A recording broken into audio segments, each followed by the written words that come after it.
عزیزو بھائیو، میرے محترم سامعین، جو آیا مجیدہ میں نے آپ کی خدمت میں تلاوت کی ہے، اس میں اللہ رب العزت ارشاد فرما رہا ہے، یا ایھا الذین آمنوا اتقوا اللہ وکونوا مع الصادقین، اے ایمان والو اللہ سے ڈرو اور سچوں کے ساتھ ہو جاؤ۔ اب اللہ سے ڈرنے کا کیا مطلب ہے بھائی؟ اللہ تو محبت کے قابل ہے، ہر عبادت قربتاً الی اللہ ہے، اللہ کے تو قریب ہونا چاہیے۔ اور ایک اور آیا مجیدہ میں بھی ارشاد ہوتا ہے، یا ایھا الذین آمنوا اتقوا اللہ حق تقاتے، اے ایمان والو اللہ سے ڈرو جیسا ڈرنے کا حق ہے۔ تو یہ ڈرنے کا کیا مطلب ہے؟ اللہ تو پیار کے قابل ہے، ہر عبادت قربتاً الی اللہ ہے، اللہ کے قریب ہونا چاہیے۔ تو معصوم علیہ السلام سے جب یہ پوچھا جاتا ہے کہ اللہ سے ڈرنے سے کیا مراد ہے، تو جواب فرماتے ہیں، بالکل چٹکی میں مسئلے کو حل کر دیتے ہیں۔ فرماتے ہیں اللہ سے ڈرو یعنی اللہ کی ناراضگی سے بچو، گناہ نہ کرو، معصیت نہ کرو، اچھے کام کرو، یہ ہے اللہ سے ڈرو کا مطلب۔ اور میرے محترم سامعین، جتنا کسی کا بندے پر احسان ہوتا ہے، بندہ اس کی نافرمانی سے ڈرتا ہے۔ والدین انسان کے بہت بڑے محسن ہیں، تو شریف اولاد کی کوشش ہوتی ہے کہ والدین جو ہے بندے کے اوپر ناراض نہ ہوں، لتر کھائیں، تھپڑ کھائیں، ڈنڈے کھائیں، لیکن قرآن کے بقول لا تقل لہما اف، والدین کو اف کی حد تک نہ کہیں، وہ ہمارے محسن ہیں۔ ٹھیک ہے میرے عزیزو بھائیو، اور نبی اور امام جو ہیں وہ بھی انسان کے محسن ہیں۔ والدین کو شفیق کس نے بنایا؟ اللہ نے۔ نبی اور امام کو مہربان بنا کر کس نے بھیجا ہے؟ اللہ نے۔ تو یہ جتنے بھی محسن ہیں سب کا محسن اعظم اللہ ہے۔ اب کوئی محسن اعظم کو ناراض کرے گا؟ سوچنے والی بات ہے نا۔ محسن اعظم کو تو کوئی بندہ جو ہے ناراض نہیں کرے گا، اللہ ہمارا محسن ہے۔ تو پھر اس گناہ سے بچنے کا طریقہ کیا ہے؟ اللہ توفیق دے مجھے بھی یا بھائیوں کو جو بات میں کہہ رہا ہوں۔ گناہ سے بچنے کا طریقہ یہ ہے کہ اللہ کی عظمت، اللہ کی جلالت اگر بندے کے ذہن میں آ جائے کہ وہ میرا خالق ہے، وہ میرا مالک ہے، وہ میرا پالک ہے، وہ میرا رازق ہے، وہ میرا سب کچھ ہے، میرا سب کچھ جو ہے نا اللہ کے ہاتھ میں ہے، تو بندہ صرف اسی اپنے اللہ سے ڈرتا ہے، اسی سے خوف کھاتا ہے۔ لہذا آپ دیکھیں جی انبیاء علیہ السلام کی سیرت آپ کے سامنے ہے۔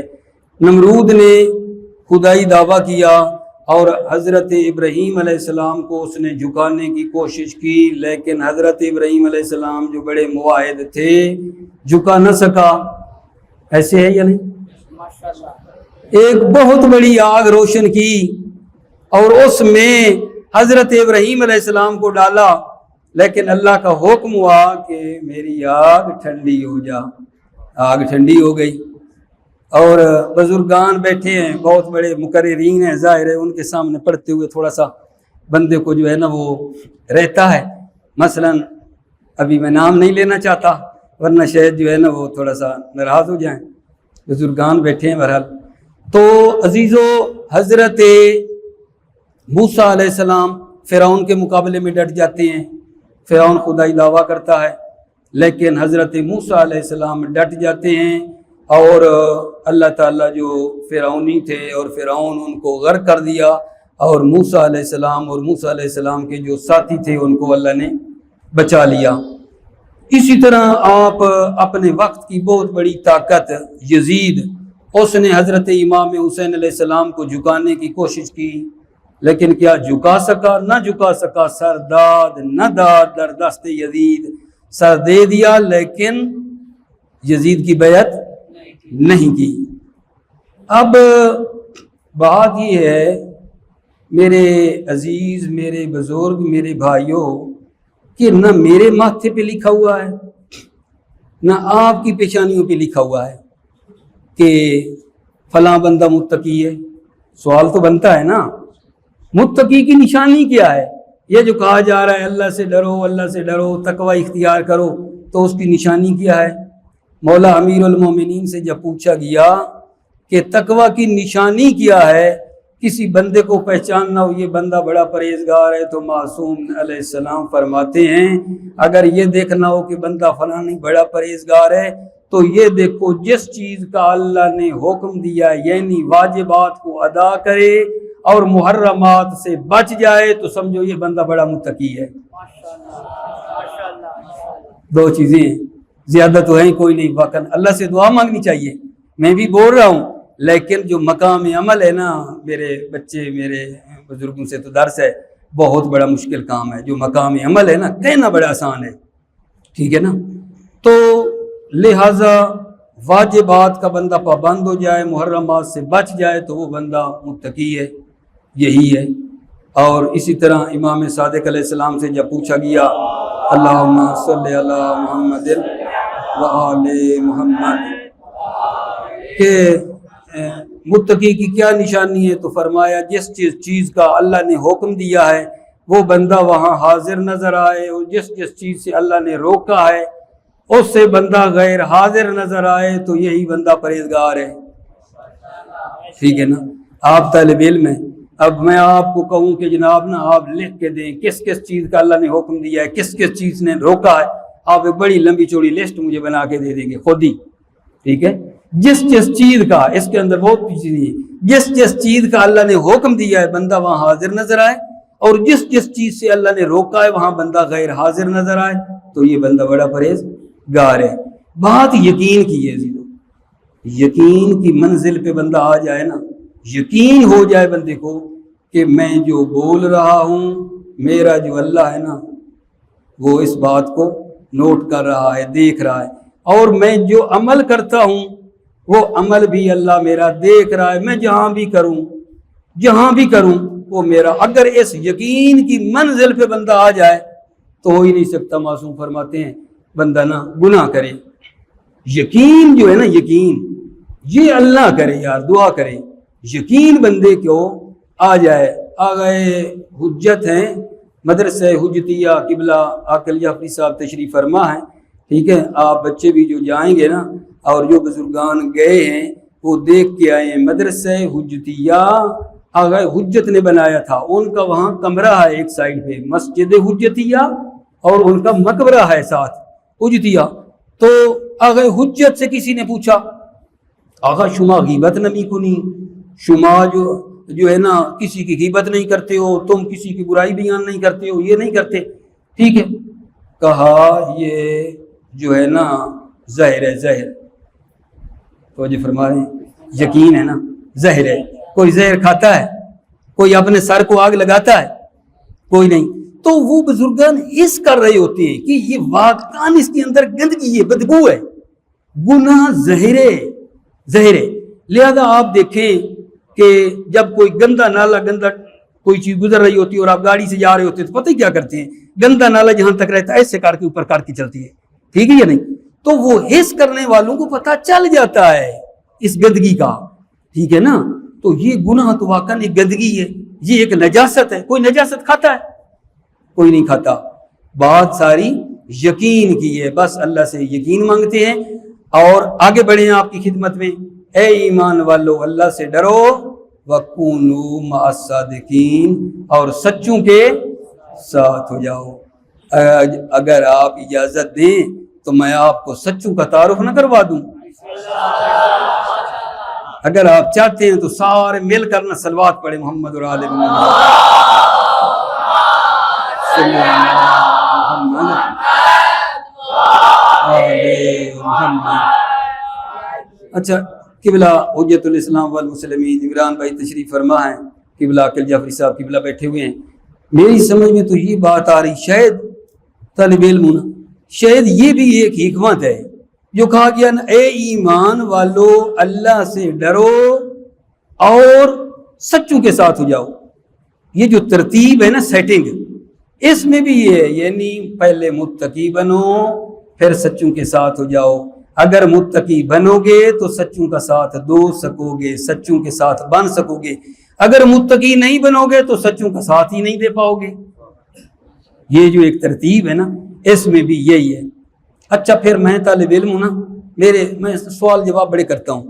سوال کہ اگر میں اپنے گھر میں 14 معصومین کی تختی لگا لوں، 12 معصومین کی تختی لگا لوں تو کیا بھلا سوال ہے سچوں کا ساتھ ہو جائے گا؟ لیکن جب میں بولتا ہوں نا، گھر میں بھی جھوٹ بولتا ہوں، دکان پہ بھی جھوٹ بولتا ہوں، اگر دکان ہے تو باہر نکلتا ہوں تو جھوٹ ہے، بلا وجہ جھوٹ ہے، بغیر وجہ کے جھوٹ ہے، یہ سچوں کے ساتھ ہو جائے گا؟ نہیں ہو جائے گا، ٹھیک ہے۔ لہذا معصوم فرماتے ہیں کوئی بندہ اس وقت تک ایمان کا ذائقہ نہیں چکھ سکتا جب تک جھوٹ کو ترک نہ کرے۔ تو مبالغہ میں بھلا کیا ہونا تھا بتاؤ؟ مبالغہ میں کیا ہونا تھا بتاؤ؟ جھوٹوں پہ لعنت ہونی تھی، کہو مبالغہ میں جھوٹوں پر لعنت ہونی تھی، اور عیسائیوں نے جناب نہ مبالغہ نہیں کیا، اللہ کی لعنت سے بچ گئے، نہیں کیا نہ مبالغہ، ٹھیک ہے۔ اچھا اب ہے تو بڑا مشکل جو میں یہ بات کرنے لگا ہوں، وہ یہ ہے کہ پتہ نہیں بعض لوگوں کو، بعض مسلمانوں کو کتنی بڑی جرأت ہے قبلہ عاقل جعفری صاحب، پتہ بھی ہے کہ اللہ کی جھوٹوں پر لعنت ہے، پتہ ہے نا بھائی اللہ نے جھوٹوں پر لعنت کی ہے، لیکن اس کے باوجود بڑی دلیری کے ساتھ اللہ کی لعنت کو خرید کرتے ہیں۔ یہ میں معاشرے کی بات کر رہا ہوں، آپ اچھے بچے ہو، بزرگان بیٹھے ہیں، یعنی یہ ایک معمول بن گیا ہے، پتہ بھی ہے، ان سے پوچھے نا جھوٹوں پہ لعنت ہے تو بتا دیں گے، ٹھیک ہے۔ اچھا اب اللہ نے کہا ہے سچوں کا ساتھ دو، تو یا اللہ بتا تو دو سچے ہیں کون، سچے کون ہیں تاکہ ہم سچوں کا ساتھ دے سکیں؟ تو دو طریقے ہیں، دو علامہ نقل نے فرمایا ہے۔ ایک طریقہ سیدھا سادہ یہ ہے کہ مثلا جو سچے ہیں نا، جو سچے ہیں ان کو لا کر اس جگہ پہ آپ کے سامنے دکھائے جائیں کہ آغا جان دیکھو، توجہ توجہ، یہ سچے کھڑے ہیں، اندھے سے اندھا بندہ بھی، اور یعنی جو بالکل ہی صحیح نہیں سمجھ پاتا پورا سورہ ہے وہ بھی سمجھ جائے گا، جب سامنے آئیں گے سمجھ جائے گا۔ یہ بڑا آسان طریقہ ہے، یہ بڑا آسان طریقہ ہے۔ دوسرا آغا نے فرمایا ہے، علامہ نے، تھوڑا مشکل طریقہ ہے، آیات روایات ملا کے جوڑ کے پھر اس سے نا ایک استدلال کر کے ایک نتیجہ لے کے نا پتہ دینا ہوتا ہے کہ یہ سچی ہے مسئلہ، وہ مشکل ہے۔ جو سادہ طریقہ ہے وہ میں آپ کی خدمت میں بتاتا ہوں کہ کیا اللہ نے اپنے نبی کے ذریعے سچوں کا تعارف کروایا ہے یا نہیں کروایا ہے؟ تعارف تو کروایا ہے۔ فتح مکہ کے بعد نبی کونین نے، جد الحسن والحسین نے جب فتح ہو گئی تو جو آس پاس کے علاقے تھے یا جو قریب بادشاہ تھے ان کو نا دعوت اسلامی کے خطوط روانہ کیے، حبشہ کے بادشاہ کو، ایران کے بادشاہ کو، اسی طرح ایک علاقہ ہے یمن کا، عیسائیوں کا نا وہ مرکز تھا، اس کے قریب 72-73 ان کی کوئی چھوٹی چھوٹی بستیاں تھیں، وہاں بھی ایک خط لکھا اللہ کے نبی نے کہ بین نبیوں دعوت اسلام دی کہ آؤ دعوت اسلام قبول کرو۔ اچھا اس کا نام کیا تھا؟ بھائی ہمارا بھی تو مرکز ہے نا، مرکز ہمارا قوم ہے، توجہ ہے یا نہیں؟ ان کا بھی مرکز تھا عیسائیوں کا نجران، تو اس بندے کا نام جو تھا نا وہ تھا ابو حارثہ۔ اس نے جناب میٹنگ کال کی، بڑے اچھے آپ جانتے ہو، میٹنگ کال کی کہ جناب آج میٹنگ ہے، آ جاؤ۔ سارے جناب جو ان کے افراد تھے علماء پارٹی سارے اکٹھی ہو گئی، کہا جی کیا بات ہے؟ کہا اس طرح خط آیا ہے اور دعوت اسلام دی گئی ہے اور ایک نبی نے نبوت کا دعویٰ کیا ہے اور وہ کہہ رہے ہیں کہ میری دعوت کو قبول کرو، جناب سے مشورہ مانگتا ہوں کہ کیا مشورہ دیتے ہو؟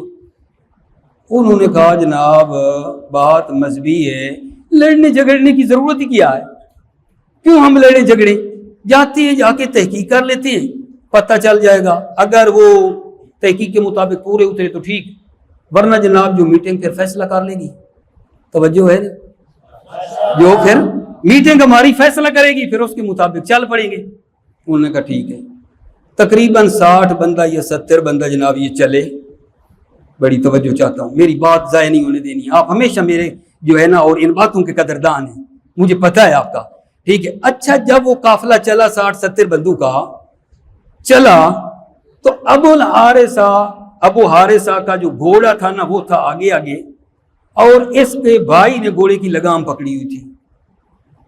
چلتے چلتے اس کا جو بھائی تھا چلتے ہوئے کسی چیز سے اس کا پاؤں ٹکرایا اور جناب زمین کے اوپر گرا، جو بھائی تھا اس کا سر پھٹ گیا، ابو حارثہ کے بھائی کا سر پھٹ گیا۔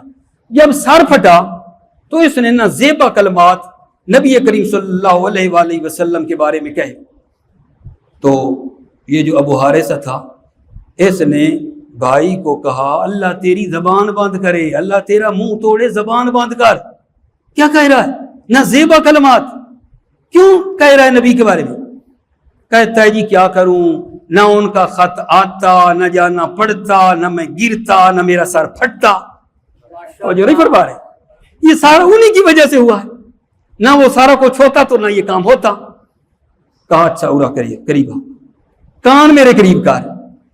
کان میں کہتا ہے ابو حارثہ اللہ کے یہ سچے نبی ہیں، سچے، میں بتا رہا ہوں آپ کو، اس طرح کی بدتمیزی نہ کرنا۔ یہ کہتا ہے کہ جی اگر سچے ہیں تو مجھے بتاؤ پھر یہ ڈھونگ کیوں رچایا ہوا ہے، یہ کیا ڈھونگ رچایا ہوا ہے کہ جا رہے ہیں بحث مباحثہ کرنے اور جب آپ کو پتہ ہے؟ اس نے کہا آپ کو نہیں پتا، یہ ہماری شان و شوکت، ہماری ٹھاٹ باٹ، یہ ٹور ٹپا، اب سمجھو یہ سارا ٹور ٹپا ہمارا ختم ہو جائے گا، پیٹ پر پتھر باندھنا پڑیں گے، گئی ساری چیز نہیں کر سکتے۔ اس سے جو اختر کی سمجھ میں بات آ رہی ہے وہ یہ ہے کہ بہت سے لوگوں کے لیے دنیا پرستی حق کو قبول کرنے کے لیے مانے ہیں، قبول کرتے ہیں اس بات کو، یعنی آج بھی دنیا پرستی، دنیا کی خاطر جو ہیں وہ لوگ حق کو قبول کرنے کے لیے تیار نہیں ہیں۔ ابھی میں شاید یہ بات کروں یا نہ کروں، کیمرہ میرے سامنے لگا ہوا ہے، کیمرے کے بغیر بندہ بہت سی باتیں کر جاتا ہے، جب کیمرہ سامنے ہوتا ہے تو تھوڑا احتیاط کرنی پڑتی ہے۔ ہمارے ایک اپنے سید ہیں، اپنے سید ہیں، ٹھیک ہے، لیکن سائیڈ کہیں اور ہے، بس سمجھ جائیں آپ، ٹھیک ہے۔ اس کو مسئلہ کیا ہے؟ مسئلہ یہی پھر جا کے نا آپ کو بتا دوں، کیا بتاؤں، اسی پہ جا کے ختم ہوتا ہے سارا مسئلہ، سمجھ گئے نا؟ پیٹ کا سارا جناب علی چکر ہے، کیا ہے آجا، ٹھیک ہے۔ دنیا پرستی کیا کام کر جاتی ہے جان، حق سے مانے ہوتی ہے۔ اب پیچھے یاد ہے میں بھلا کیا کہہ رہا ہوں، یہ لوگ قافلہ آ رہا ہے، ساتھ ساتھ رہنا، پھر بندہ ساتھ ساتھ رہے نا تو پھر بات کا مزہ آتا ہے۔ اگر بندے کا ذہن ہی کہیں اور ہو، گفتگو ہو رہی ہو، پتہ کہاں کا کہاں پہنچا بندہ، نہ قافلہ آ رہا ہے، قافلہ مدینے کے، سر پھٹ کے اب آگے نکل پڑے ہیں۔ اب یہ مدینے کے باہر یہ تھوڑے رکے، کا آرام کرتے ہیں، غسل کیا، ریسٹ کی، آرام کیا۔ یہ جناب نا بڑے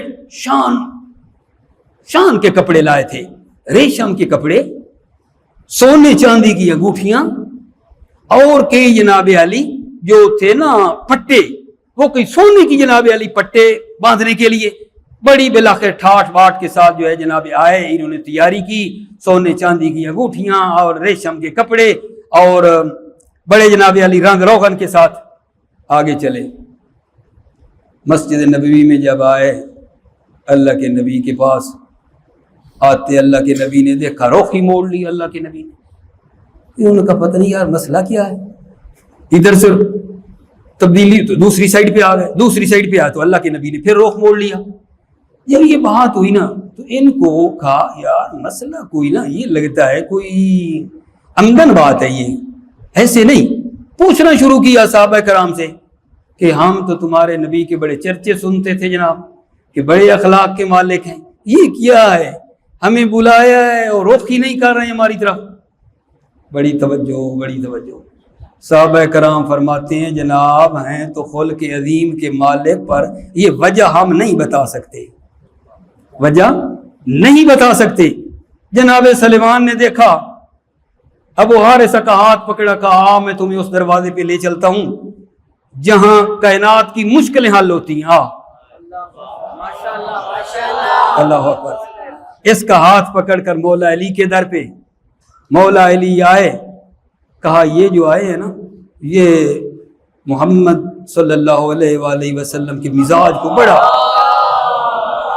صلی علی محمد وآلِ محمد کہ مزاج کو بڑا جانتے ہیں، یا مزاج کو بڑا جانتے ہیں۔ ان سے پوچھیے جو بات، تو کہا جی ہم اس طرح آئے ہیں، ہمیں بلایا تھا اور رخ ہی نہیں کیا، تو مولا علی عین اللہ نے دیکھتے ہی ان کو کہا اسی لباس میں گئے تھے، بڑے خوش ہو کے کہتے ہیں جی اسی لباس میں گئے تھے، کہا جاؤ تم تو تارے کی دنیا ہو، کہتے ہو راہب ہو، جاؤ سادہ لباس زیب تان کرو، پھر دیکھتے ہیں کہ اللہ کا نبی تمہارے ساتھ کیا برتاؤ کرتے ہیں۔ گئے سادہ لباس پہنے، اور پھر اب جو آئے اللہ کے نبی کی خدمت میں تو اللہ کا نبی اٹھے، استقبال کے لیے اٹھے اور ان کو بٹھایا۔ ابھی تو بات چیت شروع ہو گئی، گھبرا تو نہیں رہنا؟ شکریہ، صلوات پڑھ لیں، صلوات۔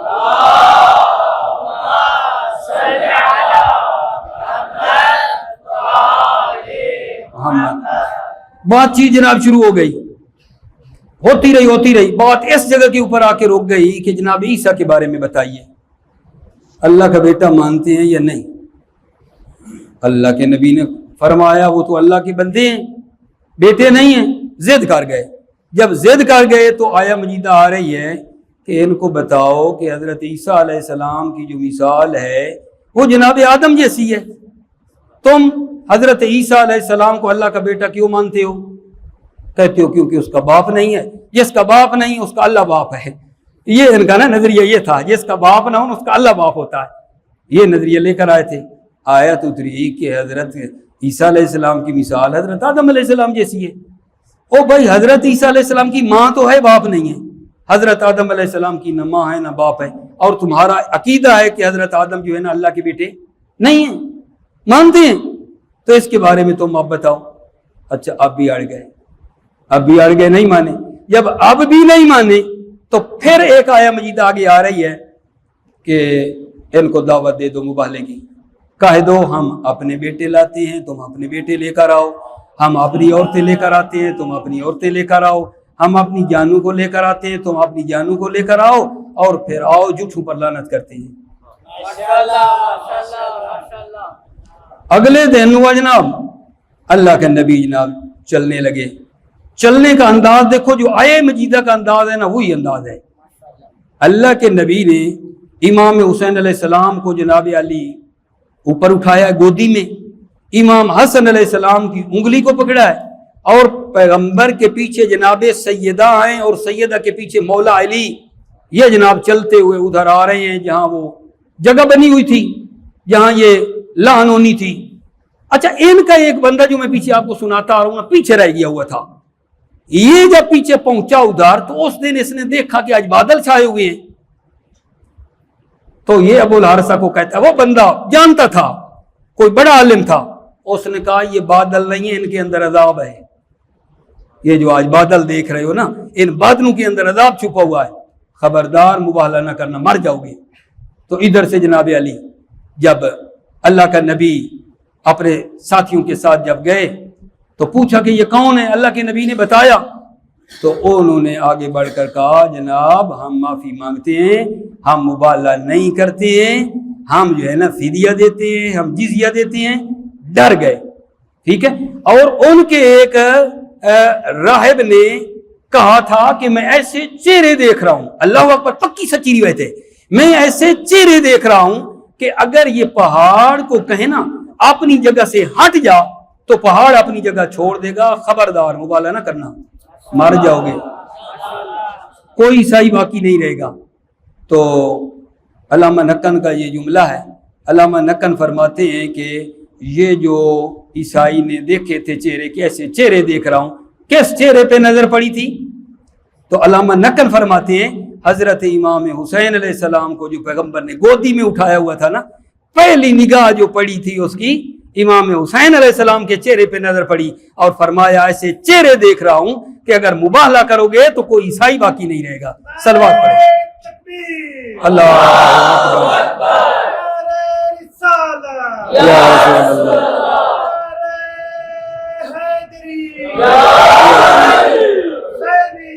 زندہ باد،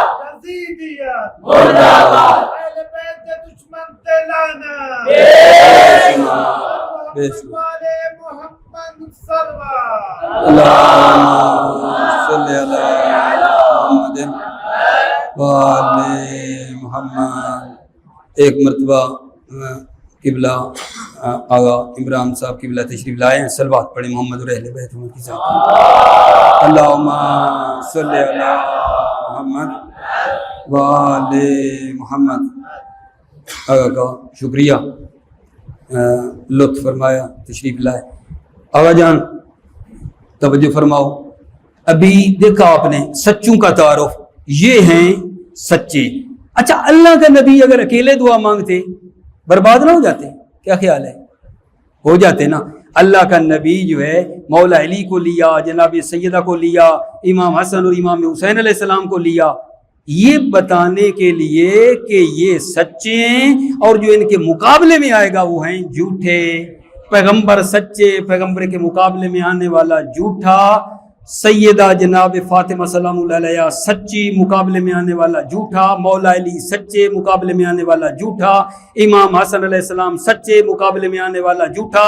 امام حسین علیہ السلام سچے، مقابلے میں آنے والا جھوٹا. صلوات پڑھیں محمد اور اہل بیت محمد کی ذات پر.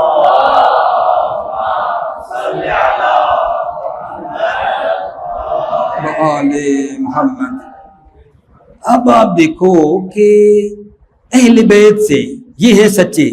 ان سچوں سے اہل بیت کے ساتھ پیار کرنے والوں کے، محبت کرنے والوں کے آپ نمونے سنیں، آپ حیران ہو جائیں گے. میں چند نمونے آپ کی خدمت میں پیش کرنے لگا ہوں، بڑی توجہ فرمائیں گے. جناب میثم تمار کو دیکھو، مولا علی علیہ السلام کی شہادت کے 20 سال بعد لٹکے ہوئے ہیں، اور ایسا دور ہے جہاں سانسیں رکی ہوئی ہیں، کوئی بولنے کو تیار نہیں ہے. ایسے موقع پہ جناب میثم کیا کہتے ہیں؟ آؤ میں تمہیں علی علیہ السلام کے بارے میں بتاتا ہوں. میثم کی زندگی کا خاتمہ ہو جاتا ہے، لیکن کیسے تھے؟ سچے محبتی، پکے. ٹھیک ہے. اسی طرح ایک ابن سکیت ہیں، یہ جناب نا ادبیات کے بڑے ماہر تھے.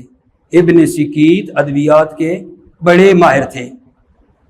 تو یعنی بعض کہتے ہیں کہ جیسے سیب وے ہے نا ادبیات میں بہت بڑے، ان کے ساتھ ان کا نام لیا جاتا تھا. اور یہ متوکل کے دور میں تھے. متوکل کے دور میں جب تھے تو متوکل نے اپنے بچوں کو پڑھانے کے لیے ادبیات ابن سکیت کو کہا کہ آپ میرے بچوں کو پڑھایا کریں. پریشان ہو رہے ہیں. شکریہ. ابن سکیت ایک دن جو ہے متوکل کے پاس آئے تو متوکل کے جو بچے ہیں نا وہ بھی اس کے پاس کھڑے ہوئے تھے. اب یہ کہتا ہے متوکل ابن سکیت کو کہ یہ بتاؤ کہ میرے بچے تمہیں زیادہ پیارے ہیں یا مولا علی کے بچے حسن حسین علیہ السلام تمہیں زیادہ پیارے لگتے ہیں؟ کس سے زیادہ پیار ہے؟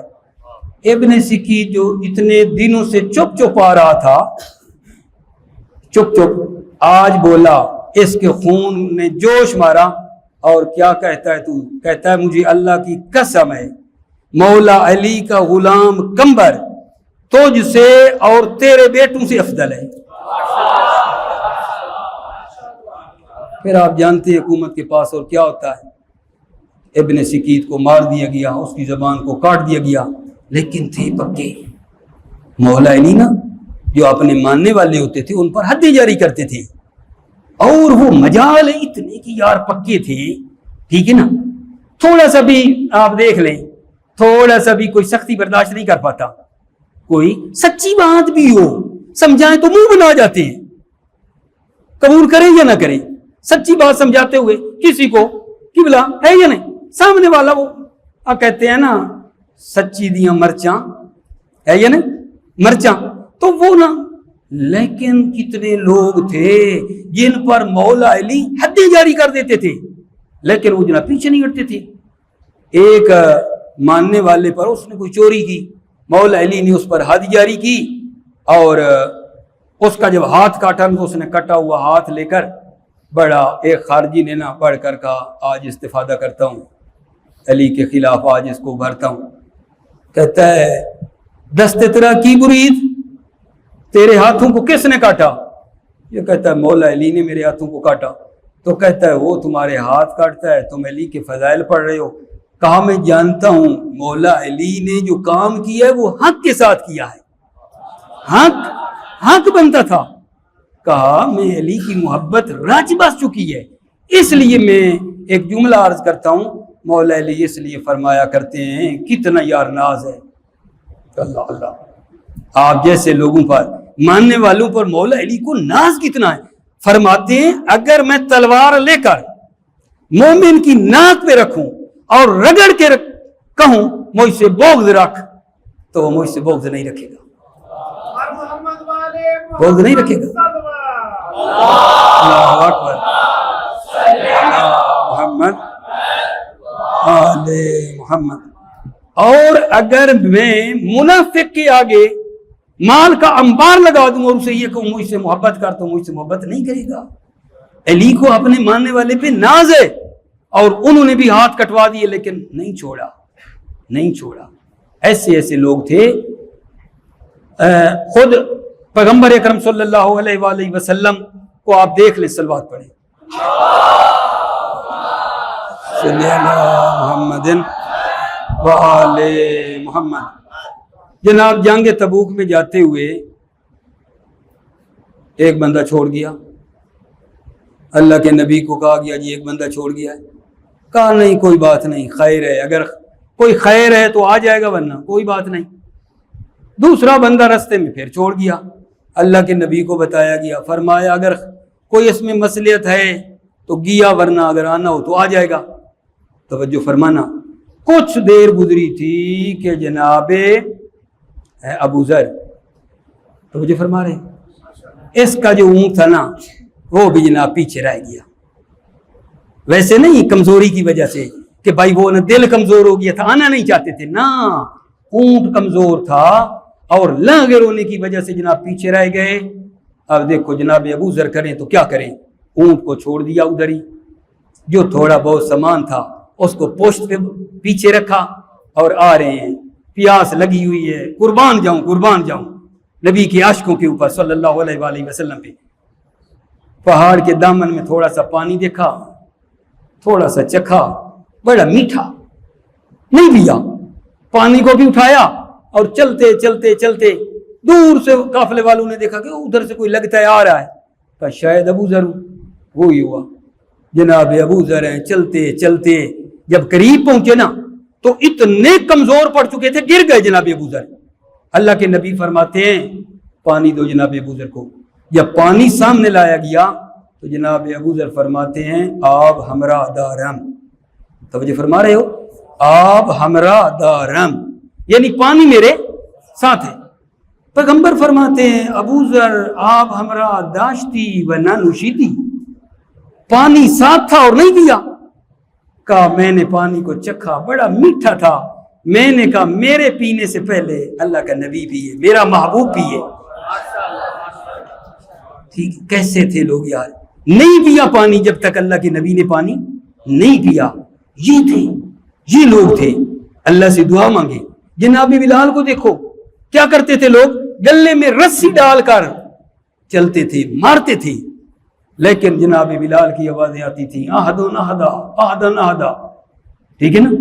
یہ ایسے سمجھیں جیسے آج کل ہم کہتے ہیں نا امریکہ مرد آباد، اس وقت کا یہ سمجھنے کے لیے احدن احدن گویا امریکہ مرد آباد کہنے کے برابر ہے، وہ یہ طاقت، ٹھیک ہے، ڈٹے ہوئے، کوئی پرواہ نہیں ہے، ٹھیک ہے۔ اور حتیٰ بعض لوگوں نے کہا تکیہ کر جاؤ، تکیہ، ٹھیک ہے نا، تکیہ کرو، اس طرح کی جو ہے نا نہ کرو۔ لیکن جناب وہ کہتے ہیں شہید مرتضیٰ مطہری فرماتے ہیں جو عشق ہوتا ہے نا، عشق سمجھے ہو یا نہیں، وہ کوئی ہوتا ہی عجیب ہے۔ وہ عاشق تھے اللہ کے نبی کی، ان کو یہ کوئی ٹینشن مینشن نہیں تھی، مارتے ہیں تو مارے، لیکن تھی آوازیں اسی کی، احدن احدا تھے یہ لوگ۔ کیسے لوگ تھے یار، ٹھیک ہے۔ اور آپ کی خدمت میں کیا میں آپ کی باتیں عرض کروں، ایک اور آپ کی خدمت میں پیش کرتا ہوں کہ جناب حجر بن عدی کو دیکھو، مولا علی کی عادت کو آئے، مولا علی نے فرمایا اوجر اگر ایک دن فارسی والا کہتا ہے بے من دقیق پاسخ میں دے، بے من دقیق پاسخ میں دہید، یعنی بڑا سوچ سمجھ کے جواب دو۔ اگر ایک دن تجھے بلایا جائے میرے اوپر کہ گالیاں دو، علی کو گالیاں دو، اوجر کیا کرو گے؟ فرمایا کیسی باتیں مولا کر رہے ہو، مجھے اگر ٹکڑے ٹکڑے کر دیا جائے اور مجھے اگر آگ میں جلا دیا جائے پھر بھی میں یہ کام نہیں کروں گا۔ یہ پکے لوگ تھے، ٹھیک ہے عزیزو۔ اب اللہ کے نبی اور حضرت امام حسن مجتبی علیہ السلام کی شہادت کی شب ہے عزیزو۔ اب بڑی توجہ کرنا میرے عزیزو، اللہ کے نبی نے وہ جہلی معاشرے میں جن کا برائی سمجھے نا اصلاً شیوہ تھا، کیسے اتنا بڑا انقلاب لے کر آ گئے؟ سوال ہے۔ اللہ کے نبی نے جو اتنا بڑا انقلاب برپا کر دیا اس جہلی گندے معاشرے میں، تو فرماتے ہیں اللہ کے نبی کا جو اخلاق تھا، یہ دین اخلاق سے پھیلا ہے، بد اخلاقی سے نہیں پھیلا، ٹھیک ہے؟ یہ اخلاق کی بنا پر پھیلا ہے، یہ ڈنڈے سے نہیں پھیلا۔ تو یہ اتنا اخلاق تھا اللہ کے نبی کا۔ دیکھو لوگ رستے میں آپ جانتے ہو کانٹے بچھاتے تھے، پتھر مارتے تھے، لیکن اللہ کا نبی دعائیں دیتے تھے اور کہتے تھے میرا اللہ ان کو ہدایت کر دیں۔ یہ جانتے جو نہیں ہیں، یہ آپ کی سنی سنائی باتیں ہیں۔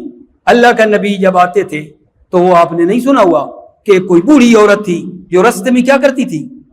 کانٹے بچھاتی تھی، کوڑا پھینکتی تھی۔ ایک دن اللہ کا نبی آ رہے ہیں، رستے میں جو ہے نا وہ بوڑھی عورت کوئی نہیں ہے۔ فرمایا جی وہ بوڑھی عورت کہاں گئی جو ہماری خدمت کرتی تھی؟ کہا جی اس کی طبیعت بڑی خراب ہے، تو نماز کا ٹائم تھا، کہا آؤ صحابہ کو چلتے ہیں اس کی عیادت کرتے ہیں۔ جب دروازے کو دستک دی، بڑی توجہ، تو وہ بوڑھی نے دیکھا تو چلائی، کہا آج موقع ملا ہے بدلہ لینے کا، جب میں مریض ہو گئی ہوں۔ اللہ کے نبی مسکرائے اور فرمایا بوڑھی بدلہ لینے نہیں آیا، میں تیری عیادت کرنے آیا ہوں۔ اللہ اللہ، عیادت کرنے آیا ہوں۔ تو بوڑھی نے جب اللہ کے نبی کا اخلاق دیکھا تو کہتی ہے مجھے کلمہ پڑھاؤ، کلمہ پڑھاؤ۔ اتنا جو سچا ہے، جو انسانیت کے لیے اتنا درد رکھتا ہے، وہ جھوٹا نہیں ہو سکتا، مجھے کلمہ پڑھاؤ۔ اللہ کے نبی گئے، نماز پڑھائی، اتنے میں کہتے ہیں کہ اس بوڑھی کا انتقال ہو گیا۔ تو اللہ کے نبی نے جنازہ پڑھایا اور اس کا پھر جو ہے دیکھو کیا ہو گیا تھوڑے وقت میں۔ یہ اخلاق ایسی چیز ہے، ٹھیک ہے؟ امام حسن مجتبی حضرت کا جنازہ اٹھ رہا تھا، مروان ابن حکم جیسا دشمن ڈائیں مار کے رو رہا تھا۔ کسی نے کہا کل تک تو ان کے باپ کو گالیاں دیتا رہا ہے، آج ڈائیں مار رہا ہے۔ کہا تو نے میری بد اخلاقی دیکھی ہے، تو نے امام حسن مجتبی علیہ السلام کا اخلاق نہیں دیکھا۔ امام حسن مجتبی علیہ السلام وہ تھے صبر و تحمل کے وہ پہاڑ تھے کہ میں نے جب بھی ٹکر لی میرا سر پھٹ گیا، لیکن امام کے صبر و استقلال میں کوئی کمی نہیں آئی، کوئی کمی نہیں ہے، ٹھیک ہے؟ یہ کیا تھا؟ اخلاق۔ امام زین العابدین علیہ السلام نماز پڑھا رہے ہیں، پڑھ رہے ہیں، ایک آدمی یہ سامنے سے آ کر گالی دینا شروع کر دیتا ہے۔ جب گالی دینا شروع کر دیتا ہے تو امام علیہ السلام نماز میں مصروف رہے۔ جب نماز میں اس نے سمجھا کہ امام سمجھ رہے ہیں میں کسی اور کو گالیاں دے رہا ہوں، اس نے جناب امام علیہ السلام نے تکبیر کرنی تھی، سامنے سے موڑ کے نا آگے آ کر کہتا ہے جی کہ میں پتہ کس کو گالیاں دے رہا ہوں؟ میں آپ کو گالیاں دے رہا ہوں۔ آپ نے کیا سمجھا؟ میں کسی اور کو گالیاں دے رہا ہوں؟ میں آپ کو گالیاں دے رہا ہوں، یہ کہنا تھا۔ امام علیہ السلام فرماتے ہیں انا اسمع و اعفو اللہ اکبر، میں سنتا ہوں اور معاف کرتا ہوں، اللہ اکبر۔ ایسے امام ہے ہمارے میرے عزیزوں، ٹھیک ہے؟ اخلاق سے بڑھ کر یقین یعنی کوئی چیز نہیں ہے، ٹھیک ہے نا؟ آپ جس کو بھی اپنا بنانا چاہتے ہو مال و دولت سے نہیں بنا سکتے ہو، ایک میں آپ کو گارنٹی دیتا ہوں، لیکن اپنے اخلاق کے ساتھ اپنے پیار کے ساتھ جو ہے دوسروں کو بھی اپنا بناتے ہو۔ اگر اللہ کے نبی نے انقلاب لایا ہے تو اسی اخلاق کے نتیجے میں آل محمد کی وجہ سے یہ دین پھیلا، ان کے اخلاق کی بنا پر۔ تو اللہ تعالیٰ سے میں دعا مانگتا ہوں کہ اللہ تعالیٰ ہمیں جو ہے نا اس پر عمل کرنے کی توفیق عطا فرمائے۔ تو جیسا کہ آپ جانتے ہیں آج شب شہادت پیغمبر اکرم صلی اللہ علیہ وآلہ وسلم ہے اور حضرت امام حسن مجتبیٰ علیہ السلام کی شہادت کی شب ہے۔ عزیزو بھائیو، پیغمبر اکرم صلی اللہ علیہ وآلہ وسلم کا آخری وقت ہے۔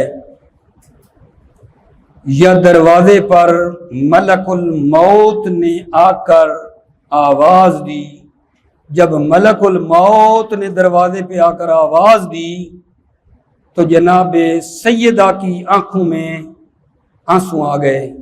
جب آنسو آئے اور پیغمبر اکرم کے رخسار پہ گرے تو پیغمبر اکرم نے آنکھیں کھولی، فرمایا بیٹی رو کیوں رہی ہے؟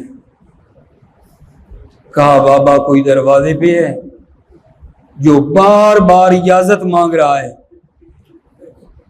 اور میں کہہ رہی ہوں میرا بابا مریض ہے، اس کا اصرار ہے۔ اللہ کا نبی فرماتے ہیں میری بیٹی یہ ملک الموت ہے، یہ کسی دروازے پہ نہیں رکا، میری بیٹی یہ تیرے دروازے کا مقام ہے کہ ملک الموت بھی اجازت لے رہا ہے کہ اجازت ہے میں آ جاؤں۔ عزیزوں میں کہتا ہوں کیا یہی دروازہ نہیں تھا جہاں سید الانبیاء رک جاتے تھے اور آیت تطہیر پڑھتے تھے اور پڑھ کر گویا بتا رہے تھے لوگوں اس در کو نہ بھولنا، اس گھر کا خیال کرنا۔ آجا ملک الموت بھی رک گیا اس دروازے پہ، لیکن یہی جناب سیدہ نے جس نے اپنا یہ مقام دیکھا اس نے چند دنوں کے بعد یہ بھی دیکھا اسی دروازے پہ آگ، دروازے کو آگ لگا دی گئی اور جلتا ہوا دروازہ زہرا کے پہلو پہ آیا۔ بی بی بیٹھتی بیٹھتی بیٹھ گئی، فرمایا میرا محسن شہید ہو گیا۔ عزادارو جب ہوش سنبھالا کیا دیکھا؟ اپنے وارث کے گلے میں رسی دیکھی۔ جب اپنے وارث کے گلے میں رسی دیکھی بی بی اپنا غم بھول گئی، فرماتی ہیں میرے وارث کو چھوڑ دو میں سر کے بال پریشان کر دوں گی۔ میں عرض کروں گا بی بی ابھی ایک دروازے کو آگ لگی ہے، ابھی ایک محسن کی شہادت ہوئی ہے، بی بی سر کے بال پریشان نہ کرو۔ بی بی سر کے بال پریشان کرنا ہے، اگر بد دعا کرنا ہے تو اس وقت کرنا جب عصر عاشور ہوگا، جب خیمے جل رہے ہوں گے اور بیویاں ایک خیمے سے دوسرے خیمے کی طرف جا رہی ہوں گی اور آواز دے رہی ہوں گی واہ محمد۔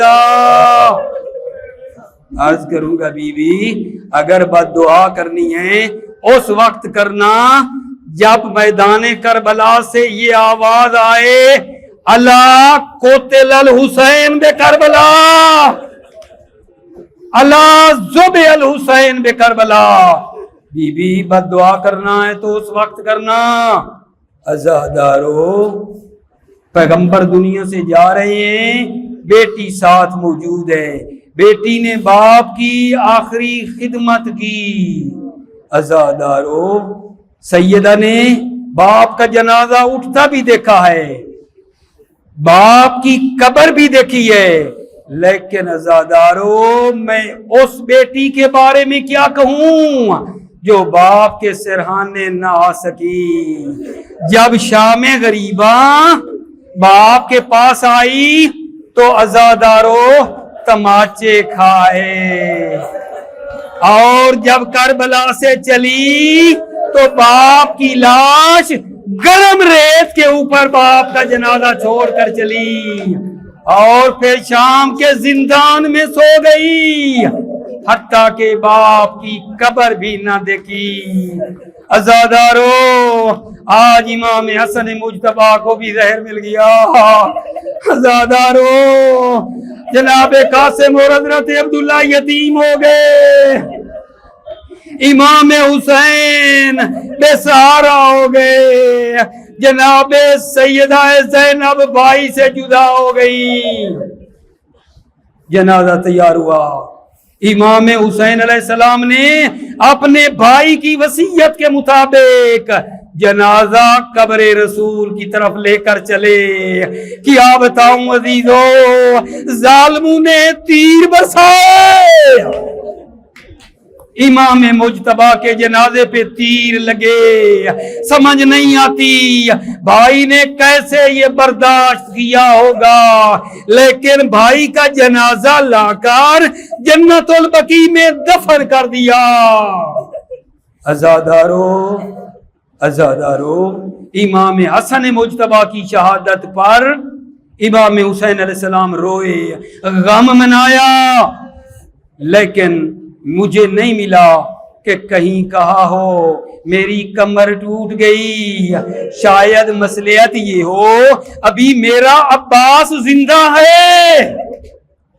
لیکن عزادارو جب کربلا میں عباس مولا نے پکارا بھیا اپنے بھیا کی خبر لو، تو مولا حسین کے ہاتھ کمر پہ آ گیا اور فرمایا لان انکسر ازاری، عباس میری کمر ٹوٹ گئی.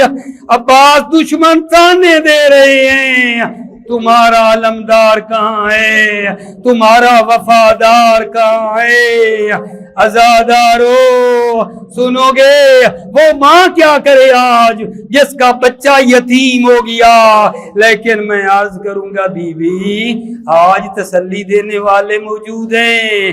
آج امام حسین علیہ السلام موجود ہیں، آج حضرت عباس موجود ہیں، آج بیویاں تسلی دینے والی موجود ہیں. لیکن کربلا میں جب سکینہ یتیم ہوگی تو حال ہی کوئی عجیب ہوگا. نہ کوئی تسلی دینے والا، نہ کوئی پرسہ دینے والا.